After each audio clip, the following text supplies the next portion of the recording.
পূর্ণ হয় না। কারণ ভারতীয় জনতা পার্টি কর্মী নির্ভর পার্টি, ক্যাডার নির্ভর পার্টি। ক্যাডারই আমাদের সব কথা, আমাদের কর্মীরাই শেষ কথা।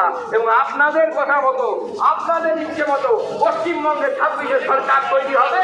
শুধু তাই নয়, সেই সরকার আপনাদের কথা মতো কাজ করবে। আপনারা যেটা চাইবেন সেটা হবে, আপনারা যেটা বলবেন সেটা হবে। নরেন্দ্র মোদীর সরকার হবে, কর্মীদের সরকার হবে। কি সরকার চান? যারা চাইছে কেউ তো চাইছে না বলছে চান। তাহলে ভালো করে বলতে হবে, মাননীয় প্রধানমন্ত্রী হয়তো রওনা হয়েছেন, আমি জানি না, এখন আপডেট দিতে পারি।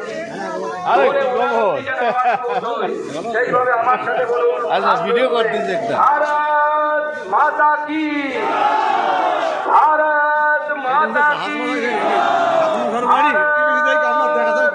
মাতা কি। মহান দেশের মহান নেতা নরেন্দ্র মোদী জিন্দাবাদ। মহান দেশের মহান নেতা নরেন্দ্র মোদী জিন্দাবাদ।